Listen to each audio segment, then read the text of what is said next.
Hello, I'm Lisa Tyler. I'm the host of Senior Connections, and this is a show brought to you by Senior Resources, which is your local area agency on aging for Muskegon, Oceana, and Ottawa counties. And we come to you every month, bringing you information of topics of interest to older adults, their caregivers, their family, and friends. And we hope that you will find some valuable information in this month's topic, which is about elder abuse prevention, fraud, scams. Not a great subject to talk about, but really, really important. And I am so pleased today to have two wonderful guests, good friends of mine, Chris Burnaw and DJ Hilson. And we are going to talk about SafeSeniors and their roles in that. So welcome. Thank you. Thanks for coming today. So we've been talking, of course, for years, but especially in the last year, about wellness in our older adults. Our 60 and older population is growing all the time, as you well know. It's been a year since our world turned upside down with this pandemic, and everything looks a little bit different. Some things have changed for the better, some for the worse. The one thing that seems like it's getting worse are the scams that we're hearing about for older adults. And then, of course, we're not having people in their homes as much to be seeing these. So this is a really important time to talk about it, so I'm happy that you're here.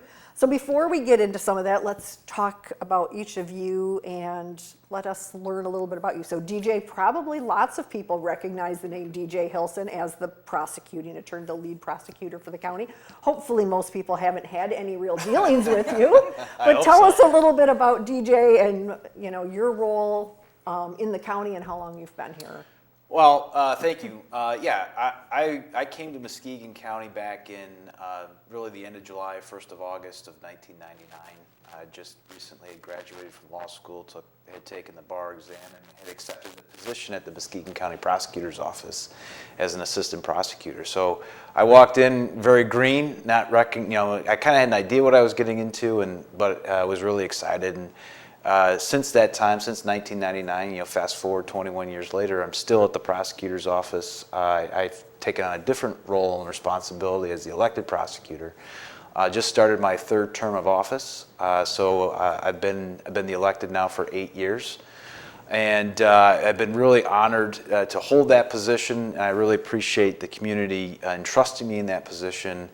Outside of that, I've been married for 20 plus years. I have 3 kids. All are getting older and bigger and wiser if you ask them. And we really enjoy being here in Muskegon, making Muskegon our home. And I look forward to continuing my career as the elected prosecutor for as long as the population or the public wants me. Wonderful. I love this job. Where did you come from?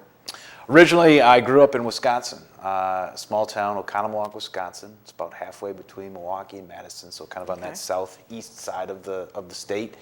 So I lived there for most of my life. I graduated from high school there. I went to Marquette University, and for those of you in Michigan, that's not Marquette, not Marquette, Michigan. It's always confusing. It's in Milwaukee. Then after graduating there, spent 2 years in Colorado. Lived out there for a minute, and then came to Michigan in 1996, where I went to school at Cooley, law school at Cooley. Oh, okay. I was wondering how do you go Wisconsin and then Wisconsin to Colorado? Kind of a roundabout way. So I've been in Michigan since 1996, and on the west side, which is the best side of the state, since 1999. Wonderful. Well, we're lucky and glad to have you. Well, thank you. I appreciate that. So, Chris, tell us a little bit about you. Oh, you and I have known each other for a minute or two, a little bit of time. A minute. So my background is actually in marketing and communications. I graduated from Western Michigan, go Broncos. With that, and I worked a lot of years in the corporate world.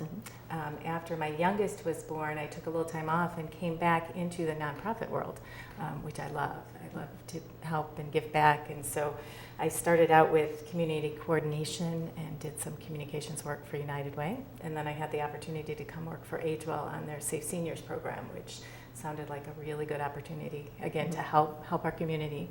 I've been in Muskegon about as long as DJ. I moved here in 2000. I moved up here for a boy, I like to say, my husband Bill. We've been married it'll be 21 years this spring, so I've been here for about that long. Love Muskegon. I agree, it's the best. It's a gem and a very giving, heartfelt community, I think. I've enjoyed that. I have 2 boys, a young adult and a teenager, so I keep keep me busy. And I'm on the school board at Mona Shores, so also keeps me busy. So we have a little bit in common. None of us are from here originally, because I grew up in Ionia. I moved here in 1990. Then I moved away for 5 years and came back at some point. And we're all elected officials in different ways. You're the prosecutor, you're a school board member, I'm an intermediate school member. So, and we are all dancing with the local stars Right, as well. right. So, but we're not talking about any of that stuff today. We're talking about, I know we do. So, but all good people doing this work. So let's talk a little bit about SafeSeniors. So there's a whole, there's a collaborative body, which you're going to talk about, and then there's a task force, which you're going to talk about a little bit. So Chris, let's talk a little bit about the collaborative and what's involved in the SafeSeniors Collaborative, which used to be known as the Tri-County Protection Team. Tri-County Protection Team. So it actually began the Elder Abuse Prevention Collaborative, in the 1980s, and it was the Tri-County Protection Team because the collaborative, the broader collaborative, is Oceana, Ottawa, and Muskegon counties. We're based at Agewell, hosted at Agewell Services, which also does Meals on Wheels and the wellness programs at Tanglewood. And the focus of that broader group is prevention through education and advocacy. So anyone who works with seniors or has an interest in helping seniors is part of that group. We have assisted living centers, home care, APS is part of that group. The prosecutor and law enforcement come to that broader group as well as financial institutions, and we've started to have some insurance agents join us too, because they can all kind of work with seniors and help us watch out for them. In 2020, we decided to rebrand because Tri-County Protection Team is a little bit of a mouthful, and we didn't think it really reflected what we do. So SafeSeniors is what we came up with, because that's our mission, is to keep our seniors safe. And that was our website. And that was our website already, Yeah, so there was nothing in SafeSeniors.info. Tri-County Protection Team that mentioned older adults at all. So you didn't know what that, it could have been all the other things you're involved with, child abuse or anything really. Right. So by coining that brief SafeSeniors term, and so that broader collaborative is really that education advocacy piece. And then, do you want me to touch on the other ones as well right now? So just to kind of tell you how we all fit together. So within that group, then we have a smaller group called the Vulnerable Adult Multi-Disciplinary Team, which is also a little mouthful, so we call it the MDT. And that team was developed in Muskegon County in 2018, and then we have just getting one off the ground in Ottawa County in 2019. We got started. We're really ramping that one up, and we hope to start one in Oceana this year. But that team is the team that actually reviews cases. So we have actual live cases. DJ's group is a big part of that. APS is there, community mental health. We have medical providers and law enforcement. We should say APS is Adult Protective Services. Sorry. We tend in the nonprofit world to get into the acronyms too. So Adult Protective Services, which is part of the Department of Health and Human Services. So we all sit around a table once a month, and well, now around a Zoom camera, once a month, and actually go through actual cases to see what kind of services those seniors need, because often it's beyond just the law enforcement investigation or the APS investigation. They need these broader community services. So how do we wrap around them and make sure that even if we stop the bleeding of financial exploitation, maybe they need different housing or other support. They need help in the home, and that's how something happens, because they're vulnerable and missing something there. And then the most targeted group, and I think we're going to talk about that a little bit later, is the task force, which was just formed this past spring. We have 2 dedicated detectives and a dedicated prosecutor on DJ's team that really investigate those cases and provide support to local law enforcement, because these cases can be a little tricky sometimes. Financial exploitation can be hard to investigate. So it just gives that kind of laser focused support. And I don't know if we can hold things up for the camera, but this is kind of a bullseye view of the SafeSeniors Collaborative. We go broad to targeted in how we help our seniors. So I'm lucky that I get to be part of the SafeSeniors Collaborative, and so I know as part of that we do a couple of big events that, of course, last year didn't happen the same way they were going to, but normally we do a senior symposium for older adults and then a providers conference. So can you tell us a little bit about those? Sure, happy to. Our senior symposium is actually where we bring older adults together, and it's just like a one-day conference. So we have some sessions on topics that may be of interest to them. We usually have a keynote speaker. We have an expo, so you can go around just like an expo at a conference and pick up information on services for older adults and all the goodies that you can always pick up in an expo, pens and such. Last year not last year because we couldn't do it because of COVID. The year before we were fortunate to have Attorney General Dana Nessel come as our keynote speaker. That was a big name keynote speaker. It was, and it's important because she has put together an elder abuse task force, elder justice task force at the state level, and so she's really interested in this work as well and really supportive of it, I would say. I was to say probably our lead prosecutor here has probably had a little bit to do with getting the Attorney General. Yeah, no, she's super involved. At the state absolutely. level. No, she has, this is one of her passions, and it's really nice that from her perspective, from a statewide perspective, she can offer some resources that we can't, and has been very gracious to offer, potentially offer those resources to us here at the local level too, which is really nice. That was a great. She did a wonderful job when she was there. Her passion is very evident, and it's refreshing to see because a lot of times we don't all think about the older adult stuff. We're very, very knowledgeable, and I know this has all been an evolution over the years. It took a long time before domestic violence became something we were okay with talking about. Child abuse, of course, we all are horrified by that. That seems like the easiest one to talk about because it just doesn't seem to have the political or the, the different dynamics of it. But elder abuse is easily hidden, it seems like, and it's something we absolutely need to be talking about more. It is, and I think in the past often in the past it was treated as a civil or a family matter. Often like domestic violence or child abuse even was.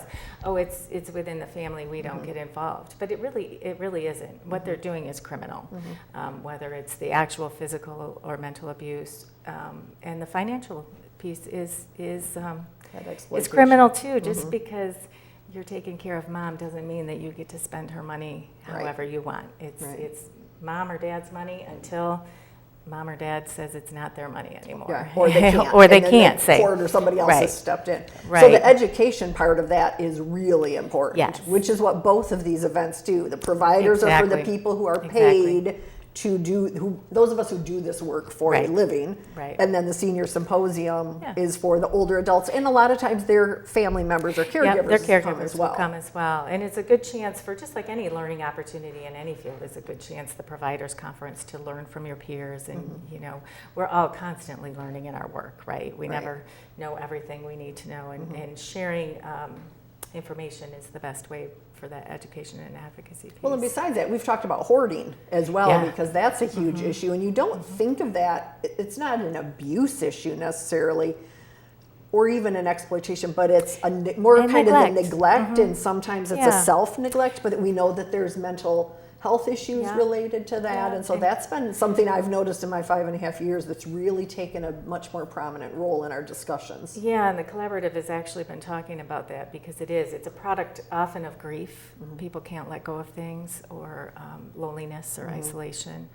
And it leads to other things. And it starts maybe as self-neglect, but if someone's really supposed to be checking in on that older adult, they need to be paying attention. And if there's a hoarding issue going on, then it kind of turns into broader neglect, and above then and it makes beyond somebody the very vulnerable to somebody coming in and doing the exploitation or the abuse and those kind of things. Because if there's an issue going on with some mental health or physical health, they can't even get out. So now they're relying on somebody else to do things for them.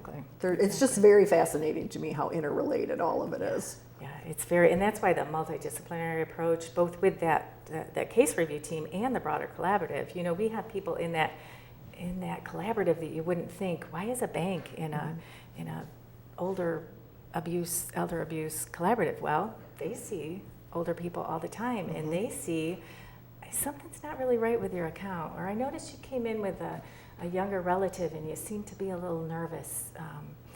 about what They you're can doing, see or those they seem to be transactions that are directing your suspect. actions, and so maybe the bank can give us a call and we can check into that, or they can kind of watch out for the seniors at that level. And insurance actually is one that can help us with hoarding, because they have to go out and do home inspections sometimes and can kind of give us a red flag. So we're trying to draw that multidisciplinary approach is so important to that. And that's a big way That that we whole get the word community. out. It's not just getting the word out to the older adults themselves. It's as important, possibly more important, to be talking to all Right. those people, because especially older adults who go in person, they go in person to do their banking. They a lot of times go in person to pay their bills still. So a township office where they're going to pay their property taxes or their water bill or something like that is, I know, some of the outreach we've been doing. Yeah, so anybody who really sees that older adult, or Meals on Wheels is another good example. Some of our, I think the number is 60% of the adults who get Meals on Wheels home deliveries, our driver's the only person they may see that day. And so if our drivers are also eyes and ears, and we've had that happen where a driver calls and said, can we just check this person out a little more? And sometimes it's something, sometimes it's not. I always say it's better to ask for forgiveness if you suspect something's wrong and find out something is not, than to be right and not say anything. Right, and then be horrified when something awful happens down the road. Yeah. So scams, let's talk a little bit about that. There's so many things. I mean, we could fill an hour and a half, 2 hours talking about this, so I'm going to feel like we're rushing along in there. But we've known that there have been scams for a long time. They've changed, though, and changed more rapidly, it seems like, with the internet and texting and phone numbers now that can make it look like it's a local phone number when it isn't. I got a call from my own phone number the other day. Which is, Wow. That one I knew was a scam because I knew it wasn't me. So talk yeah, a little they bit are about what so we're clever. seeing. That, So clever. I mean, you're both going to share some things because I'm sure you're hearing about it all the time. Yeah. We know that older adults are vulnerable, probably because they're more trusting a lot of times. Sometimes it's physical things, like they can't hear as well as they used to. Not everybody, but sometimes. So, doing a muffled, grandma, it's me, I broke my nose, that's why I sound different. There's a lot of reasons that they find that older adults are more vulnerable, and how they get those phone numbers, it's beyond me. But talk about some signs they should watch out for. What are the new things you're seeing? Both of you share. Well, I think it's really important that, and again, I think you hit it on the head. Older adults in that generation are very trusting. I mean, that's how they grew up, and that's how their generation was, which is unfortunate that we're getting away from that. But they make them easy prey, and so a lot of times it's the phone call of, hey, grandson, granddaughter is in jail. I'm the lawyer. We need to bail them out. I need $5,000 cash. And so anytime that you're getting a phone call where someone's in trouble, someone's in danger, and it's not a relative calling you, it's not your daughter, it's not your son, it's not your sister or brother calling you, but it's somebody representing either a lawyer or maybe even trying to represent the grandson or granddaughter, and it doesn't sound like them, the red flag should go automatically up. That's a scam.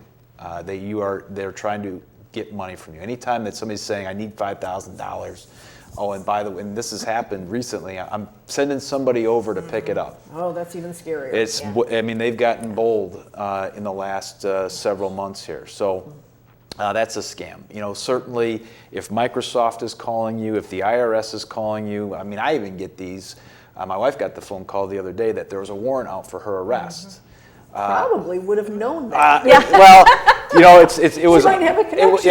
It was a message, and she's like, "Oh, I wish I would have been able to talk," because I was sitting right next to her. That would have been a fun conversation to have. But anytime you've got a government agency calling you or a major corporation calling you, like Amazon, Apple, Microsoft, those folks are not calling you. I mean, they're just not. That's not going to happen. So anytime you get those phone calls, either hang up or just ignore whatever they're asking you to do, because they're going to ask you to get gift cards or wire money, and or provide your financial information, your bank accounts, your social security number.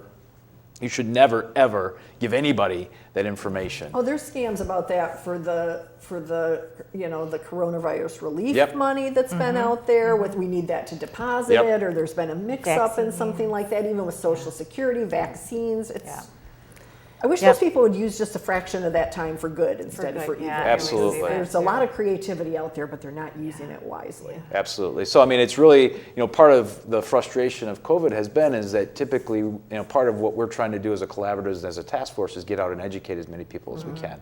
And that was frustrating because we were limited in how we were able to do that. And so hopefully that'll open up, we can spread that message. But I think, certainly anytime anybody makes it desperate, makes it dire, and it's over the phone or it's an email, don't respond. Okay. Don't respond. They try to get your emotions going so that you don't think they call late or Yep. during dinner Yep. or, and I always say that government or your bank, they're never going to call you out of the blue and start asking you for your information or to go buy gift cards at Walgreens. Hey, you're fine. They're just not. But they sound so official, and they have badge numbers and they have case numbers. And they can make their phone number look like it's something else, or give you a website, because they come through email too. So. And one thing we tell them too, if you're concerned that it really might have been your bank that called, well, hang up and call your local branch. Yes, and but just but call the number that you have on a bill or something. Yes. Call the number. Never call the number never they call give the number you. that called you, or that they they or give the you, or the email or the Right. website that Yep. they give you, because they can fake those really well. Yeah. It's amazing. And speaking of emails, the other thing you can watch out for in emails if you get them are misspellings of words or phrasing that just doesn't sound right. Or click on the return address and you can see that it's not really from your bank. We It's get from them at work, something that pretends to be from our CEO, and if you look at it, the actual who it's from is not her email at all, and it'll say need your help, and they're crazy. Because they kind can of make things. them look very real, just like the phone number. But just be cautious. And So as I know we're under 10 minutes now, because as I said, this conversation goes quickly. Let's switch a little bit to the Safe Seniors Task Force. So we're fortunate in Muskegon that thanks to some funding from the Muskegon County Senior Millage in February of 2020, right before the world blew up, not literally, but we got money to expand that work, and so really have 2 detectives and somebody from your office dedicated to that. So and it expands that MDT work that you talked about. So DJ, tell us a little bit more about the Safe Seniors Task Force and what you've been able to do in the last roughly a year. Yeah, no, first of all, we thank the generosity not only of the citizens of Muskegon County for agreeing to the senior millage, but also being able to use some of those funds to assist these seniors in these times. And what we have been discovering over the last several years is that, as Chris said, these cases, especially the financial exploitation cases, are very complex and they're very complicated. They're time consuming. And, for those out there that don't understand the inner workings of a police department, there are some departments that have the ability to have detectives, and there are a lot of departments here in Muskegon County that they're lucky to have 4 or 5 patrol officers to patrol the areas that they need to patrol.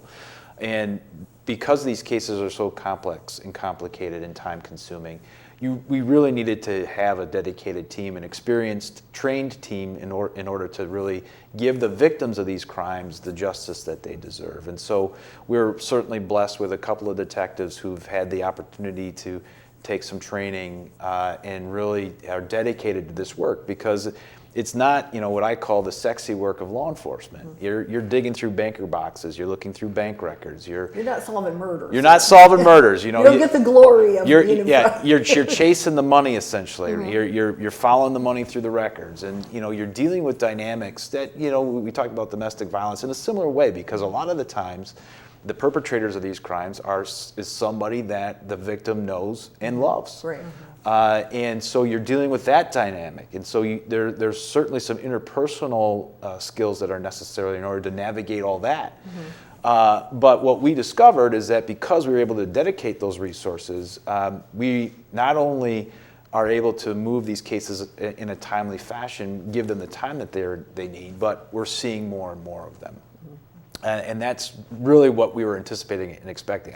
I'll be honest with you, I'm very pleased with where we're at right now, in the sense that we're getting noticed, people are recognizing there's a service out there for that, but more importantly is that we're investigating and prosecuting these cases, which we were doing, but not at the clip we're doing now. And that, to me, has been the greatest benefit in this entire project. You had like I'm trying to remember from the statistics that were shared, like a 300% increase in year over year or something with the investigations and the prosecutions. And talk a little bit about, in these financial crimes, we always hear about restitution being ordered, and frequently I look at those things and I'm like, yeah, they ordered $100,000 restitution. That person's never going to see that. But that's not the case here. So talk to us a little bit about these successes. Yeah, so one of the things that when we were putting this team together, one of the things I want the team to really focus on is that piece, making the victim whole. Because there's a lot of different tools that we have at our disposal in order to do that. And as of today's date, the courts in the cases that we prosecuted and successfully prosecuted, the courts ordered about $1.7 million in restitution, and this team has been able to collect 1.6 of that. That's an amazing percentage. To me, it makes you do backflips because that's money going back into an elder person's pocket, and they worked long and hard for that money. Some of the saddest stories is these nest eggs that have been built up for years, and they worked hard and provided for their family during that time. And to watch that all get wiped away in an instant is really heart-wrenching. But to be able to put that back into their pocket is something that's... It's literally life-changing It is. for some of these people. It is. It's really not an overstatement to say that. No. Because it can make the difference whether someone can stay in their home, whether they... can afford their medications, I mean, the food, all kinds of things in there. And I know we could look and go, they just gave us a 3-minute warning, but Go on for we could, because this is such important work. Right. But I think it's been fabulous to see that success and to get the word out more that not only are we concerned about it, but there's actually results happening because it can't stop. I mean, a lot of it is family members, as you said, but sometimes it's actually paid caregivers, and we hate to see that. But if there aren't charges filed, those people can go from agency to agency and do damage. And I'm not saying that happens a ton. I don't want any of the caregiving, organizations to think we're accusing. But without charges, it can't be stopped from somebody doing it, or family members who could do that. Correct. Yeah. No. I mean, it's really important that we do start making those deterrent steps, and that we do send a message that there are people out there that even though they're caring for you, that they could have evil intent in their head, and that's really sad and unfortunate. But you're right. I mean, if we can continue on this path, we're going to send a very strong message that not only are you going to get investigated, but you're going to be aggressively prosecuted as well. Absolutely. So we've got about a minute left. Chris, why don't you give us a quick recap? What are some things that people should be looking for? What are those major red flags, and what should they do if they suspect something? Okay, so major red flags, watch out for your friends and your family. If someone's acting differently, or if you are a senior and someone's helping you with your money, but they don't want to tell you how much money you have or even your bank account number, those are big red flags, and they can reach out. One of the best ways to start the process is to call APS. They have a 24/7 central intake number. It's 855-444-3911, and they can call there, and that'll get the process started. If it's an emergency situation, always call 911. You can always call your local police department as well, and they can get you on the path. Or if you go to SafeSeniors.info, our contact information is on there too. So if you have any questions or just want to learn more about this topic, feel free to reach out to us as well. Perfect. So there's lots of ways to get information and get connected. And as I always say, my last things I always say on all of these shows, if you can't remember those numbers we've given you, call 211. 211 has all this information. Absolutely. They're there 24/7. It's a non-emergency thing if you want, because Chris and the team do speaking engagements, and now they'd be via Zoom probably for a little bit, but there's all kinds of information to be had. So thank you both. This is probably the fastest a half an hour show has gone by, and I would have loved to talk about it more. So we'll probably have you back again sometime because we should talk about this annually. Yeah. And just real quick, World Elder Abuse Awareness Day comes up in June. June 15th. So we'll try to at least get a plug in on another show before that. Chris and DJ, thank you so much for joining us. Again, remember, if you need more information and you can't remember it, call 211. Thanks for joining us, and we will see you next month. Thanks, Lisa.